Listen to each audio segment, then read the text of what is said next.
Welcome, welcome, welcome to the Related Views podcast with me, your host, Ken, aka Big, and my co host, Tony, aka Little. Don't forget to hit us up on social media on Instagram at Related Views. If you want to email us, it's relatedviews@gmail.com. And you can also find us on YouTube, whether you're listening on Spotify, Apple Podcasts, or watching us on YouTube. If you like what you hear, please like, subscribe, and most importantly, tell a friend, spread the word. Tony, how are you doing today? Big Ken, I'm doing great. I've had a great week, great weekend. Got a lot coming up. Looking forward to. Excited about doing another podcast. This has really become a moment of the week that I look forward to. I feel like we're getting really good at it, and maybe not. Maybe everyone else is like, nah, they're trash. But I feel like we're getting good People at are it. watching. Yeah, I People feel like are we're getting watching. good at it. Yeah, and we have actually we have more views on YouTube than listens, which I thought was going to be the complete opposite. I figured people would listen to us in the car or around the house, and they do. I'm not saying they don't. We have a lot of, but we have more views on YouTube. Yeah, so You people know? are watching rather than just listening, which is Yeah, cool. I yeah. wonder how many are like random. I was out at this bar Illicit on Friday night, and this kid came up to me and he's like, "Dude, you gotta check out this podcast. I'm looking for podcasts. You got any?" I'm like, "Yeah, I do a podcast here," and I sent it to him. And he was like, "I'll definitely listen to it." So it's such a small world. Yeah, yeah. I do not only this one. I do one for the sports cards, Yeah, and when you go to the shows and stuff, people are coming around, and you're meeting all these great people, and I'm like, hey, listen to the podcast. It's all about these cards. So yeah, it's really a lot of it's word of mouth to get out there, and I think there's just people randomly find things. Like yeah. when I look on our views on YouTube, there's like people from all over the world. So That's so cool. it's not like it's just all just our friends. Yeah, It's yeah, like yeah. there's people Supporting who us. are We're starting finding to get us. out there. Yeah, yeah, Cool. We got good energy. We got good vibes. I got my dog yeah, snoring behind me right now. I hope you can't hear that. yeah. I keep trying to wake her up. So today, we're calling the pod "Working Dilemma," and before we jump in, we're going to talk about our weekly positive. You wanna jump in first on your weekly positive? I will. I kind of just mentioned it. I think my weekly positive right now, and it's a little bit all inclusive, just where I am in my life. With the past couple podcasts, I've been talking a little bit about a lot of change that's just come all at once in my life, and I had such a good weekend um, with an unlikely friend who I've been friends with forever, and I've just really been building this new friendship, which has been cool, and we've been helping each other out. And even 2 weeks ago, I have another friend who actually got the same name, which is funny. And you're all going to meet her. We'll talk about that later. But I guess my weekly positive is just I'm realizing the universe doesn't always give you what you want, but gives you what you need. It really does fill those voids when it takes something out. It does give you something new, and I've been finding that, and I just had a really good weekend with these some new friends I didn't know about. Good, good. What do you got? So taking into consideration what I said earlier that people are watching us on YouTube, I I upgraded the office a little. As you Yeah, it can looks see good. behind me, I relocated my graded card rack, so I put that up here behind me. I've upgraded my camera, so I look better, right? Don't Wow. The that didn't picture is help. better. I'll give you that. Um, yeah, so just I mean, we talked about last week. I upgraded the internet, so just upgrading everything, just trying to get everything to run smoother and look better. That's my weekly positive this week. Putting more of an effort in. When we first started this podcast, I was all like, I have to sound great. I never put all that thought into putting it out on YouTube that people would actually be watching it. So, and I think that's fantastic. I'm really pumped about it. And now, you know, got to spruce everything up. Yeah. One thing I want to say last week, and you listen, we talk. right? We talked before the podcast, and when I had my little negative last week, when I talked about the cards and going back and I listened to the podcast afterwards, I never told the listeners really what the negative was. That the cards, these graded cards that we had sent out to be graded, the packaging showed up at PSA and it was already opened up and somebody had taken all the cards out. Yeah. So when we were talking about all this last week and I was talking about a loss, I never really explained, really what happened. And I just wanted to throw that out there before we start today, that those cards from PSA they're gone. Somebody had stolen them in the mail and probably will never see them again. Yeah, how are you going to track those? No. I'm sure they're going to send them right back to PSA. Hey, I got these cards. Yeah. No, I mean, there's if you did a search, there's a card show in every state, multiple card shows in every state, every Saturday and Sunday. Those will just be sold somewhere. Someone saw those on the scan and were like, mine. But again, karma is such a real thing. They are putting that, and we're going to get into this next week, but they are putting that energy out there, and they're only hurting themselves. They think they're gaining, but they're only hurting themselves. And something you just mentioned a minute ago, and that is, the universe just gives us, doesn't give us what we want, gives us what we need. And sometimes, and I said this last week, sometimes when this big negative happens, I used to get so upset and it really used to take me down. But I realized so many times in my life that when something like that happened, it always something more positive came from it. So now I'm just like, okay, this has happened. It's a horrible thing. I'm really going to miss those cards. I really like those cards. But something better is going to come. And I'm just going to wait for it. I'm just going to sit back and I'm just going to wait for that something better to come. Because I know it's going to come because it always does.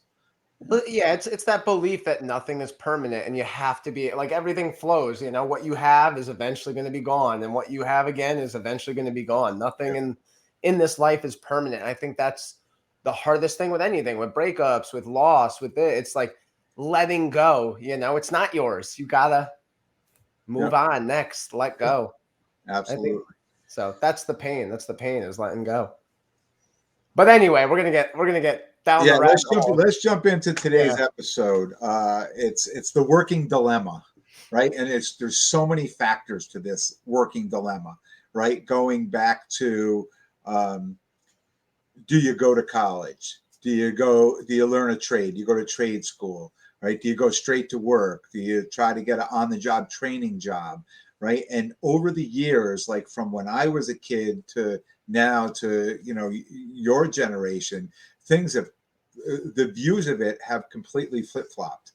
There was a time, when I was younger, going in high school, and the educators, the teachers used to say, "You're a terrible student." Basically, back then they were able to say, "You're dumb," right? Yeah. But I'm being nice and saying, "You're a terrible student. You should go to trade school. You're never going to go to college." And that was a negative thing. I mean, we looked at that as a negative thing. And years later, I realized all these people that didn't go to college, went to trade school. I mean, they were as wealthy, if not more wealthy, than people who went to college, who got masters and went and worked for big positions in big companies. That the trades where the money was at, like where people were literally making the money, and you didn't need to, you didn't need a 4-year college degree and then 2 years or 4 years more, or a medical school or things like that to learn a trade. Well, I feel what I'm hearing is that all of these degrees now are just oversaturated. And there's not enough, my dad at his company, he can't hire enough electricians. He can't hire enough of the, these trade positions. He keeps saying, he's like, there's not enough out there. Like there's a shortage of trades right now. And that's, one thing I wrote down for our notes. That's the big lie I keep talking about with you, as we talked about this before. I feel, colleges want their money and they keep telling everyone, come here, get your degree, work hard, and we promise you'll get a great paying job right out of college. And then all these kids, 22 years old, they're out with a degree and $100,000 plus of debt, and They're like, all right, where's my great job? And they're like, well, you gotta go find it, And they're like, Yeah. well, what do you mean? They're like, you still got to start at the bottom and work your way up. And not only that, you're at a deficit at this point because you already owe so much money. If you didn't get it paid for through athletics or whatever, or what Yeah. it be. And so I think I that's the big lie. and I also think that when you go to college, right, and you come out of college, you spent 4 years in college, and maybe you had a job, maybe you didn't have a job. I kind of think the work ethic from my generation to the newer generations is completely different. Absolutely. Because as kids, I mean, we didn't have, and I'm saying as kids, I'm talking about me, my friends, the people I grew up with, the era I grew up with. The parents weren't throwing money around. Mm-hmm. If you wanted money, if you wanted to do anything, you need to go to work, and Go you find couldn't the work money. till you Yeah. were 16, right? So you got paper routes before you were 16. You did little hustle jobs. You mowed your neighbors' lawns. You hear people today, and like Mark Cuban, I think it was Mark Cuban. I was listening to him on Shark Tank the other night, where he said he started a lawn mowing business. I think it was him in his neighborhood, right? And he was mowing lawns, and by the time he was whatever age, right, he had like 6 kids, neighborhood kids working for him, right? So that's what I'm talking about. That was the ethic. That was the hustle. Yeah. That was the work ethic you figured out as a kid. I think today, the kids today, now maybe there's not a lot of jobs. I understand that, but I don't think these kids have many jobs. I don't think they have much work experience, much work ethic. And I think then they spend 4 years in college and they come out of college and now they're expected to work hard. And I think it's a shock. Yeah, I agree. I was that kid when I think I was 13 years old. Your mom, my grandmother, got me a business card making kit, and I put my name. I got a picture of a guy mowing the lawn. I put them in all the mailboxes, and I was mowing like 6-7 lawns a week in my neighborhood at 13 years old on my dad's ride on. I mean, he paid for all the gas, but like I'm beating Yeah, but I'm sure down his lawnmower. he had to have been happy, right? He was. I would He have loved it. happily done the same thing, paid for Yeah. the gas and the maintenance, just because you're out hustling and Yeah. earning money. Yeah. Yeah, But I've always worked. in the long run, he's saving money, right? Yeah, Because he's he doesn't have teaching me. to. Because once you start supporting somebody, it's hard to stop, Yeah, right? So but if you're out, I've had a job pretty much since then. I coach. I worked all through college. I've never not had a job. I had like 3 jobs in college, and I was a D1 athlete. I've always hustled, but yeah, I feel not most of my friends did not work through college. yeah, yeah, and they come home from school and maybe get like a catering job or a this or a that. But it's like I don't know many kids that come home, for say from college for the summer that really are really putting the work in. And then you have the other people who are working full time, right? That didn't go to college or went to trade school. A lot of people who want to go to trade school, they're working in that trade, right? So Yeah, they're making money. They're working and making money. So a lot about trade school. And I've talked to a few people that their kids are in this, is they go to trade school, but they immediately get like an apprenticeship job. So they're working in that field. So they're yeah, earning some money, right? And they're going to school at the same time. So they're just working in their field. So these kids who came out of high school, they're working right away. And somehow I feel that they've got a 4-year jump on the kids, right, who went to college. Now, if you're coming out with a specific degree from college, I think you could be handpicked to go to, certain companies. of course. But I think the majority of people are just going because It's what to do. It's what they're being told to just a do, and general. there's no real direction. And yeah, like they're getting a degree in something they realize after 4 years that they're like, I don't even like this. And now you're stuck. You've paid for it. What do you do now? And that was the biggest thing when I was a kid, right? When I went high school and college, most people that came out of college with a degree did not spend their career in that degree. Yeah. They because when you're going to college, you're so young. I mean, you're looking at a book. Wow, that sounds great. Woo, I'm reading this. Woo, that sounds like lots of fun.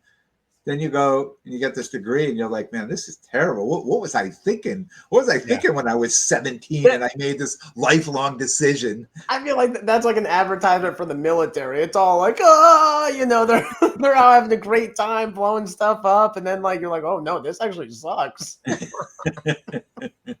Well, if there's a war going on, it does, right? But Yeah, military is not such a bad gig. You go, you serve your country for 2 or 4 years, they and you they come take out with care of you. money for college, right? Yeah, they do take care of you. I have some friends in the military who swear by it. Yeah, yeah. But it's not for everybody. You're right. Right? That's a whole other level of discipline that a lot of kids today. I read an article recently in the USA Today that talked about how many kids say, "Oh, this sounds like an easy thing. I'm just going to go to the military. I'll sign up for 2 years or 4 years, and then I'll come out, and then I'll have all this money for college." And they can't even get through basic training. They're like, Yeah, "This place is terrible. These people are mean to me. They're you're not yelling going to at tell me me." what to do. Yeah, they're trying to tell me what to do, and then they end up leaving and coming home, and you're like, "What? How come they're home? I thought they just went." And they're like, "Yeah, it didn't work out." Going back to college. Yeah, I mean, and some kids, it takes a long time to figure out really what you want to do. I have a friend of mine who is a licensed therapist now, right? Where he dropped out of high school. He was a high school dropout, and he went and got his GED, and then went to community college, and then he figured out what he wanted to do, and he's tops in his trade right now, what he does. But it just depends on when you decide, really, when you get that thought. And there's other people, right, that decide, hey, Sherry's dad said, I want to be a dentist, right? That's what I want to be. And he followed that path. He never veered off that path. Mm. And I commend people like that, because I think very, very few people decide at a young age what they want to do, and that's what their career becomes. Yeah, it's hard. You got to have a passion. It's got to last. They Yeah. say, I had a buddy tell me, he said like I was complaining years ago, and he's like, what don't you get? Like, passion means money. You can't have money without the passion. Like, that's what drives you to go. And that's what, like, every job has its bad stuff that if you have a passion for it, you drive through that. It Yeah. doesn't get you that low, and it will once in a while, but you have the passion to get through it. Should I say passion one more time? One more time. Passion. The USA Today talked about the Great Resignation, and that came from COVID, right? From the from this, what we just went through, COVID. People were working from home. A lot of people quit their jobs. A lot of people said, "Okay, this was my wake up." Right? This is it. It's my wake up. I'm going to quit this job, and I'm going to go find a new job and a new career. And I like working from home, and whatever reason, whatever the idea and the thoughts that came. And a lot of them really regret their decisions now. A lot of them would really like to get their old job back, and they can't. A lot of people moved, right? They said, "Oh, I'm going to move out of the city. I'm going to move out to the country and do it." They regret those decisions too. So there was a lot of decisions in the workforce that people, a lot of decisions people made really under pressure, right? Yeah. Because when COVID came, we were all under pressure, right? We were all locked into a house, with your loved ones and your family, and that was it. They really couldn't. Everything was shut down. Where could you go? I think the grocery store was. The gas station and the grocery store were the only two places you could go, right? And besides that, we were home watching Netflix and working remotely. So, and people like to work remotely. I mean, it's not bad coming and getting. Well, I think a lot of people were getting away with not working as they were remotely too. Well, they got lazy. They got lazy. How do you check up on it? And even now, I have a lot of friends who. They work like 2 hours in the morning on their computer, and they just keep themselves logged in, and they're out like having drinks with friends, but their computer's at home logged in, But I was one of those people. Like, I talked about my career early on where I could have retired, 8 years earlier. But I said, no. I like my job. I like what I do. And I stayed. And then the pandemic came, and I was working remotely from home for 9 months. And then I went back to work and I know the change. I could tell you what that change was. I went back to work and I'm like, man, do I really want to do this? I don't have to do this, right? If I put in any more time, I'm losing money to come to work, right? Yeah. And what I really loved about the job, maybe that has changed now that I stayed home for 9 months and now I went back to the job. So I retire. I went back in September and I retired October 1st, right? So I know what those people were feeling after Yeah. doing one thing all along and then having to go back to do another. And I think it's taken a lot of time for people to get back into the workforce, people that have to actually go back to work. And you're one of those people, right? What did you do during the pandemic? I worked all through it. I never worked from home. I've to date never, I worked through it. I did other jobs, at the Y. I did one as soon as we were able to have them back in. We just had small classes with masks, and it was really, really tough. It was really hard trying to be even like not even be successful, but like break even at this, figuring it out and getting creative. But that's what my bosses push for. Like, you have to figure this out. And there were times I'm like, oh, I don't want to do this. Like, this is way more than I signed up for. Mm. But I pushed through, and I'm happy I did. I think I'm better off for it. I've ended up getting rewarded in the end, but I feel so many people during COVID like were rewarded for doing nothing, but I was working so hard getting the same. Yeah. Now, were you at the Y during the shutdown? And you still had to go into work every day? Mhm. Oh, wow. We were like an exception because we were date childcare and this and that, and so we were Oh, government exempt yeah. Oh. for having to shut down. And Mm. I mean, they found any job in under the sun to give to us Yeah, just yeah, yeah, because they're paying us. So yeah. Yeah, it was interesting. I have the business too. And during the pandemic, I mean, I was working so much with, uh, you know, getting offices remote ready, right? Putting in new servers, putting in, higher speed internet and routers and, yeah, getting laptops and setting up laptops and people can take home and work from home. And I was busy, you know, and I was like, well, you're people who are out drinking. Well, I wasn't out drinking. I was out working, but, I was home. I was, you know, doing the remote work, school work from here, and then I was off doing the computer work. Yeah, yeah. All of a sudden, everyone in the plexiglass business had work every day too. yeah, yeah, yeah, yeah. And the doctor's offices too. I was amazed though with those pieces of plexiglass that you come, the barriers that you put on the thing, Mhm. what they were paying for. These doctors' offices were paying just absurd amount of money for these pieces Had of. to have them. Yeah, yeah. Yeah, I do believe COVID changed a lot. It really made people lazy, and Mm. um, I don't know. It made everyone very content with not doing much. Yeah, yeah, and that's hard getting people back into the workforce to be motivated to work. Yeah, I understand that. Like I said, I was one of those people. It was yeah, hard for me to get motivated. So I'm not going to say, oh, it made people lazy, and that was no. I know. I don't think it made them lazy. I just think it was just tough to get motivated again, to get excited about your job again, especially when you were coming back to work and you were wearing a mask and you were distancing, right? And basically, our mindset is everyone around you probably has COVID, yeah. right? Everyone is dangerous. Yeah. So yeah, yeah. Interesting. So now just jumping back a little bit. So today with college, colleges were even shut down, Yeah, right? So people took a year off or waited a year before they went to college because they didn't want to start, remote and there wasn't a lot of jobs, right? There wasn't a lot of jobs. So now you have these college kids home, sitting home. If they could get a job like a remote job on the computer or something, they could do that. But there was, a lot of the jobs that the kids would take or the college kids would take, everything was closed. They just couldn't take those jobs. So now you have college kids who aren't making any money, right? And now where's their support going to come from? Their yeah, parents, right? Their family.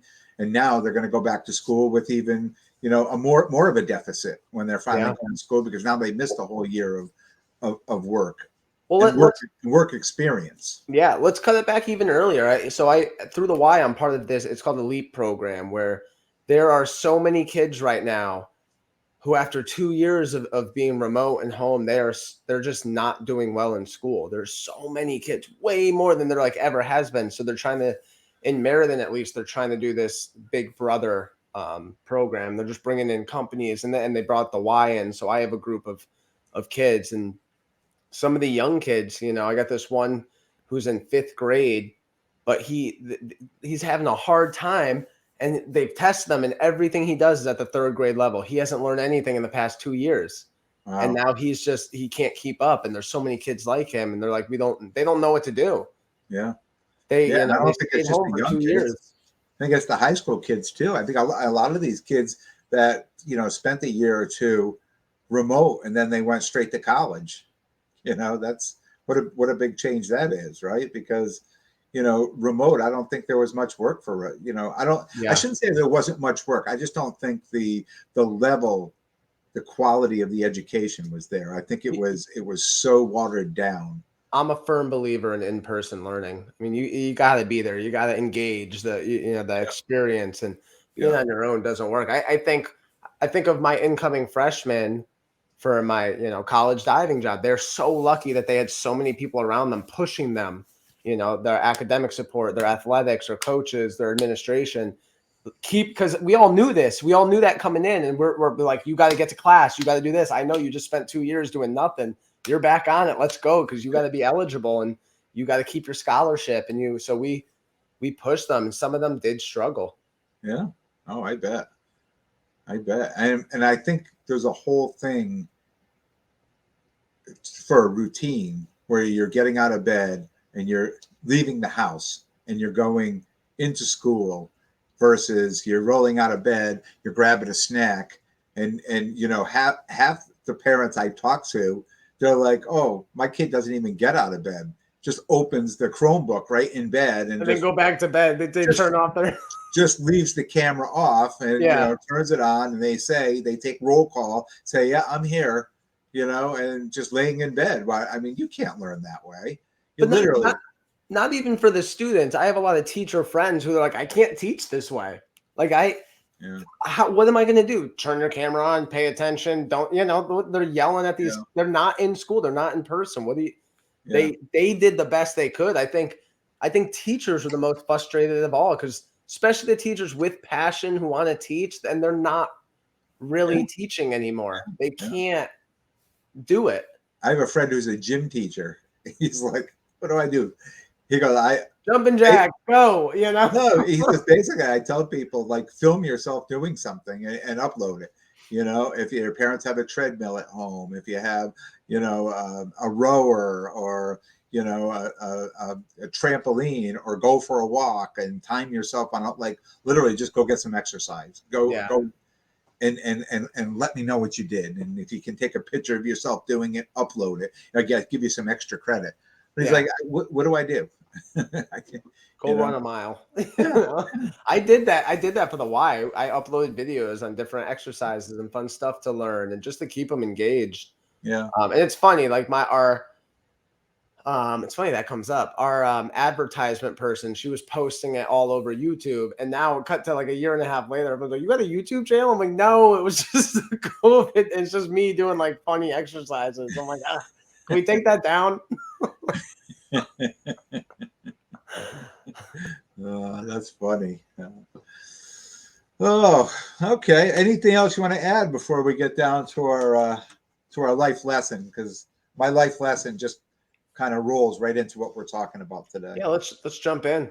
So something I used to teach all the time, something I was told many years ago, and I don't remember who told me or where it came from, but sometimes people tell you something and it sticks with you, and you remember that, and you kind of live by it, and you realize how right it is so many times. And I used to, obviously I taught in the prison, but I taught some after school programs. I taught a lot of kids, and I used to tell them, always learn to do something with your hands. If you learn to do something with your hands, regardless of what you're going to do in life, whatever your career is, if you learn to do something with your hands, you'll never be broke.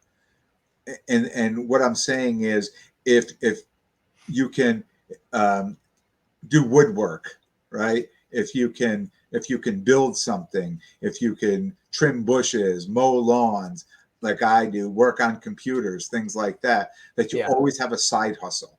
Regardless of what you do in life, you always have a side hustle. And that side hustle is usually a cash business where you can go, and you were just saying, I was mowing 6 lawns. It was a cash Yep. business for you. But even as an adult, if you're good at it and you enjoy doing it, you'll always have cash on hand. So my life lesson is not only have a side hustle where you can make cash, but always have cash on hand. Like always keep a stash of cash somewhere because you never know when you're going to need it. Years ago, when Y2K was coming, and that's Everyone took their money. well, that's when more safes were purchased, home safes were purchased than any other time because people were afraid that they weren't going to be able to get money out of the bank. So they bought a safe and they put cash in the safe. And a lot of people since then, and a survey since then, have always kept that safe and has always kept some cash in that safe at all times. And they've talked about how important it's been, where they like a go-to where they've needed money quick and they could just go to it. And I've done it because I never felt like I would ever be broke if I had cash. And not saying that anything else, but if the electricity went out or the internet went down and we couldn't get to a bank or get to an ATM, I would always have cash You on had a hand. way to handle it. Yeah. So I'll address the first part there, and I agree with both. Always have a skill, and I think that's my coaching. I've always been able to fall back on it, use it as a main job and fall back on it. I think it's the gymnastics more. Growing up with it, when I was living in West Virginia, I wasn't making a lot of money. I had some extra time. I drove down to the local, gymnastics center. I got a job on the spot, and it was the same thing in college. I was delivering food, and I'm like, I'm not really, this isn't enough. I do this one night a week. I drove down. I tried to call a couple of times. They never responded. I drove down to a gymnastics center. I ended up working there for 3 years, like every night, and that's how I paid all my bills. Yeah. So I agree. And then for the money, that's something actually my dad told me years ago. He told me at the time, always have at least $100 at your house. Now with inflation, that's probably like $3,000. But and a couple of gold bars. Yeah. Some plutonium if you can get it. But always have cash at your house, and that's something I try to do. And I find often it's very convenient. I had to get oil, and the guy showed up, and I'm like, here, I just handed them the cash, because it just made it easy. It makes times easier. It makes me feel safe. Yeah. And as you get older too, and you're just a young homeowner, but as you get older, things are gonna break, and you're gonna have people come. You're gonna probably have a plumber show up, or this show up, or that, and you get to know people, right? So it gets to be, and they show up to do some work. If you're the guy who pays cash, they come to your house quicker, and they always give you a better deal. Yeah, I'm that guy. I call somebody to come over. They always know I'm going to pay them cash to do whatever they need to do, right? And they'll always give me a deal, and they'll always show up quicker than. So if I call them, they'll be like, "Oh yeah, I can come today," right? And in my business, they like that money quick. They got bills too. I'm the same way. Like I have customers too that I know that only pay cash, right? And they call me and say, "Yeah, man, I'll come over today. I'll take care of that," because it's people like cash, right? Cash is king. All right. So before we close, I'm going to let you talk about our exciting news for next week's episode. Yep. So, like I said, the universe gives you not what you want, but what you need. I met a great woman 2 weeks ago. Her name's Samantha Valley. She's going to come on our guest speaker, our first guest speaker. We're going to try out next week. I'm really excited about this show. She'll be joining us to share her journey, how she discovered the power of the mind and of the body, how making a few changes and how you think can change your life for the better. She has really helped me out a lot in the past 2.5 weeks, just figuring out, going through some stuff. She helped me change my mind. So I want to bring her on, get her message out. She's in the process of writing a book she'll tell you about. And I think next week's going to be probably our best episode. I'm hoping, fingers Yeah. crossed. So Yeah. I I'm know we really, had really excited. the three of us had a little, a chat this week, and I was so excited. I said, okay, hold all that, save it for next week, because this is what we want. It's what we want to bring to our listeners. Yeah, we talked over an hour the other day, and our show is only 36 minutes typically. I'm like, I don't know how we're going to condense all this. You know what? It may be longer, and if it runs an hour, it runs an hour. So be it. Yeah, it'll be worth it. It's going to be great content. Yeah, I think it really is. I'm really, really excited. I can't say it enough. Yeah. Good. All right. So look, I want to thank everyone for tuning in. And if you like what you hear, please tell a friend, spread the word. If you have comments, questions, or even a suggestion for a show topic, or just want to reach out, hit us up on social media. If you're on YouTube, comment below. On Instagram at Related Views, or email us at relatedviews@gmail.com. And until next time, be good to yourselves and everyone around you. Anything to add? That's it. We'll see you next week. All right. See you next week. Take care. Bye.